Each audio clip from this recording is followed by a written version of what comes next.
चालुक्य वंश। चालुक्य वंश 3 स्थानों पर शासन किए। 2 स्थान तो कर्नाटक में ही है और तीसरा स्थान है आंध्र प्रदेश में। कर्नाटक में 2 जो हैं वो हैं वातापी के चालुक्य या वादामी के चालुक्य। पहला जो इनका है वातापी के चालुक्य, ये हैं कर्नाटक में, इन्हें ही बादामी के चालुक्य भी कहते हैं। और दूसरे हैं कर्नाटक में ही कल्याणी के चालुक्य, ये भी कर्नाटक में ही है। और तीसरे हैं वेंगी के चालुक्य। वेंगी के चालुक्य जो हैं ये हैं आंध्र प्रदेश में। तो सबसे पहले देखते हैं जो चालुक्य वंश के 3 स्थानों पे शासन है। वादामी के चालुक्य, कल्याणी के चालुक्य, ये वादामी और कल्याणी कर्नाटक, और वेंगी के चालुक्य आंध्र प्रदेश। इनमें सबसे पहले देखते हैं बादामी के चालुक्य या फिर वातापी के चालुक्य। जयसिंह जो थे वो वातापी के चालुक्य के संस्थापक थे। और जयसिंह जो थे ना सिर्फ बादामी के चालुक्यों के संस्थापक थे, ये संस्थापना करने से पहले ये कहाँ काम करते थे? तो ये काम करते थे कदम्बों के अधीन। कदम्बों के यहाँ पे ये काम करते थे जैसी। और फिर इन्होंने कदम्बों के अधीनता को छोड़कर कर्नाटक के बादामी नामक स्थान पे अपनी चालुक्य वंश की स्थापना की। चालुक्य वंश जो वादामी या वातापी में है कर्नाटक में, उनमें पुलकेशिन प्रथम बादामी के चालुक्यों का उत्कर्ष जो है पुलकेशिन प्रथम के समय हुआ। और इसने बीजापुर के निकट वातापी या बादामी को अपनी राजधानी बनाई। तो पुलकेशिन II ने अपनी राजधानी कहाँ बनाई थी? बादामी में बनाई थी। और बादामी के चालुक्यों के संस्थापक कौन हुए? जयसिंह हुए। चालुक्य कितने स्थानों पर स्थापित हुए हैं? 3। कहाँ कहाँ? बादामी कर्नाटक, कल्याणी कर्नाटक और वेंगी आंध्र प्रदेश। पुलकेशिन II के बाद कौन से राजा आए? पुलकेशिन II के बाद कीर्तिवर्मन आए। कीर्तिवर्मन भी काफ़ी महान शासक थे चालुक्य वंश के। इन्होंने कदम्बों को नष्ट कर दिया पूरी तरह से। किन कदम्बों को? जिनके अधीन रहकर चालुक्य बादामी के चालुक्य जो थे उनके जो संस्थापक थे जयसिंह। ये जयसिंह जो थे वो कदम्बों के अधीन ही थे। और उन्हीं कदम्बों को जयसिंह के वंशज कीर्तिवर्मन ने कदम्बों को नष्ट कर दिया। उसके बाद शासक हुए पुलकेशिन II। पुलकेशिन II इस वंश का महान शासक था और इसने हर्षवर्धन के अभियान को नर्मदा नदी के तट पर रोक दिया था। कई बार सवाल पूछता है हर्षवर्धन के विजय अभियान को किसने रोका था? पुलकेशिन II। पुलकेशिन II किस वंश के थे? पुलकेशिन II चालुक्य वंश के थे। किस नदी के तट पर रोका था? नर्मदा नदी के तट पर रोका था। पुलकेशिन II का शासन किस वर्ष तक था? 609 से 642 ईस्वी तक। और हर्षवर्धन किस वंश के थे जिसे पुलकेशिन II चालुक्य वंश का व्यक्ति रोका? तो हर्षवर्धन वर्धन वंश के थे। और वर्धन वंश जो है थानेश्वर हरियाणा और कन्नौज उत्तर प्रदेश में था। और इस वंश के थे हर्षवर्धन। वर्धन वंश या पुष्यभूति वंश। पुष्यभूति वंश के संस्थापक पुष्यभूति ही थे। पुलकेशिन II से रिलेटेड, चालुक्य वंश के पुलकेशिन II से रिलेटेड एक सवाल तो हर्षवर्धन से रिलेटेड आता है कि हर्षवर्धन के विजय अभियान को नर्मदा नदी के तट पर रोका। हर्षवर्धन पुष्यभूति वंश का था। और दूसरा सवाल पूछता है कि ये चालुक्य वंश के जो पुलकेशिन II हैं, इन्होंने किससे ऐहोल अभिलेख लिखवाया? तो एक सवाल तो ये भी पूछा जाता है। तो जैन मतानुयायी जो थे रवि कीर्ति, ठीक है, तो रवि कीर्ति से ऐहोल अभिलेख कर्नाटक में है।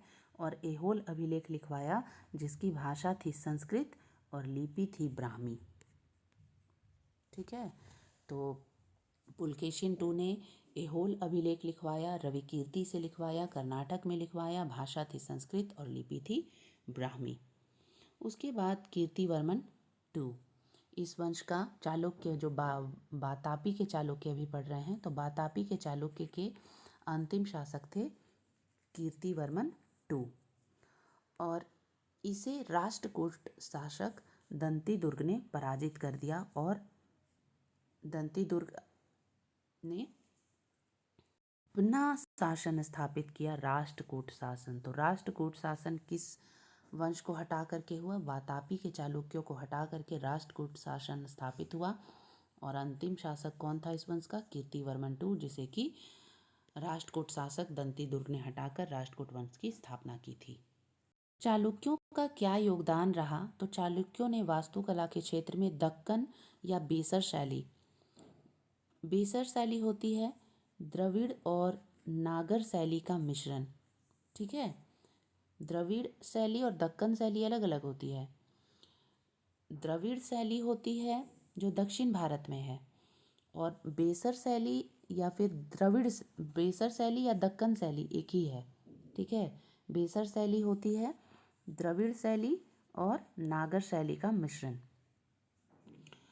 तो चालुक्यों का योगदान रहा बेसर शैली या फिर कहें दक्कन शैली, उस सेम चीज़। इन्होंने ऐहोल मंदिर का, ऐहोल जो है कर्नाटक में है, जिसे कि ऐहोल को मंदिरों का शहर कहा जाता है, और यहाँ 70 से अधिक मंदिरों के साक्ष्य मिले हैं, जिसमें से आज भी 4 मंदिर दर्शनीय हैं।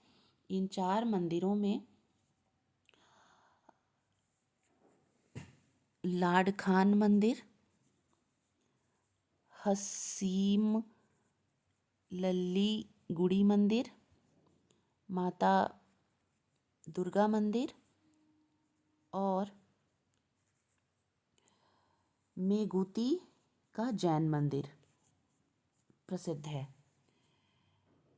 बादामी का मेला गीती शिवालय भी बहुत प्रसिद्ध है। मेला गीती शिवालय। इसके अलावे इनका जो प्रसिद्ध है वो पापनाथ मंदिर, विरूपाक्ष मंदिर, इसे विक्रमादित्य द्वितीय की रानी लोक महादेवी ने बनवाया था। और फिर एक और मंदिर फेमस है त्रिलोकेश्वर महादेव मंदिर, जो कि विक्रमादित्य की दूसरी पत्नी त्रिलोक महादेवी ने बनवाया था। देखते हैं वेंगी के चालुक्य। वेंगी के चालुक्य कहाँ थे? आंध्र प्रदेश में थे। पुलकेशिन टू ने जब आंध्र को जीतकर अपने भाई विष्णुवर्धन को दिया, जिसने वेंगी के चालुक्य की स्थापना की। तो पुलकेशिन टू जो है आंध्र प्रदेश को जीता और अपने भाई को दे दिया, वहाँ पे वो वेंगी के चालुक्य की स्थापना कर लिया।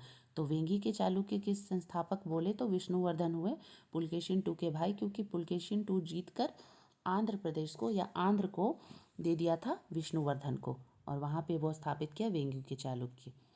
इस वंश के अन्य महत्वपूर्ण शासक थे विजयादित्य, विष्णुवर्धन, विजयादित्य टू, विजयादित्य थ्री और गुणग तथा भीम वन।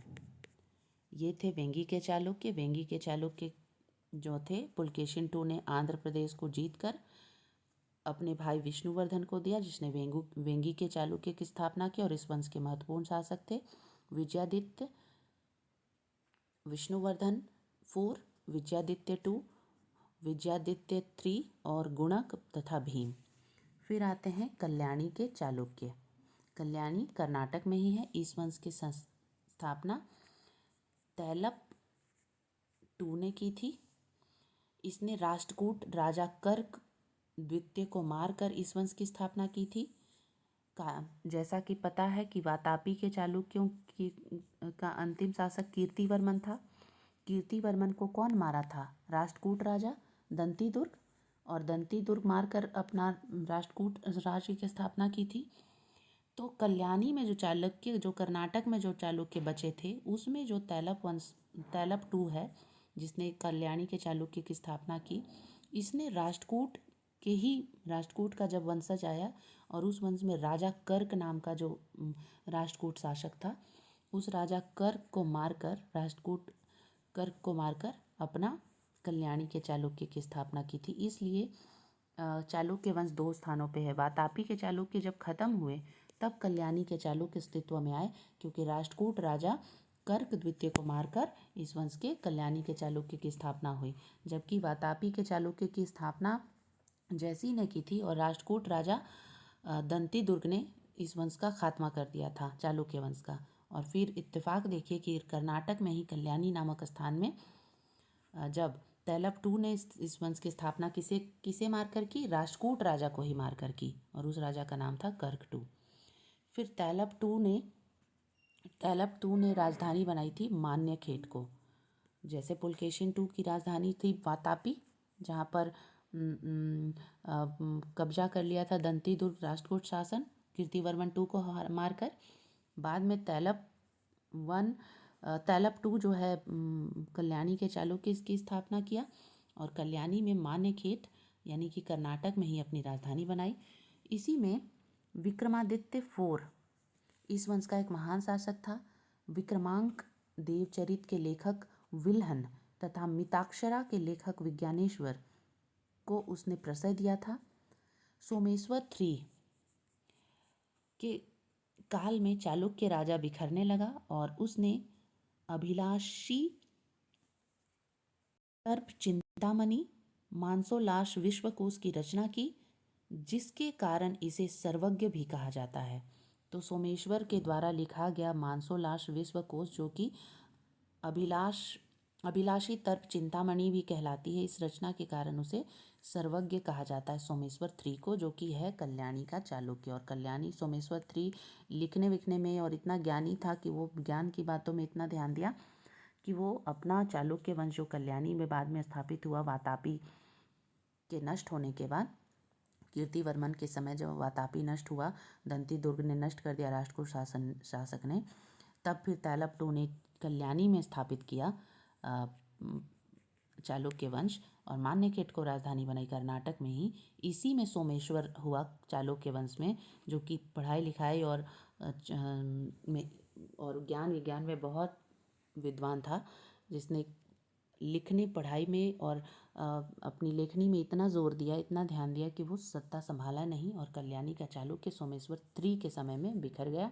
और सोमेश्वर III ने ही रचना की थी मानसोल्लास विश्वकोश की, जिसे कि कहा जाता है अभिलाषी तर्प चिंतामणि, और इस रचना के कारण ही सोमेश्वर III को सर्वज्ञ भी कहा गया।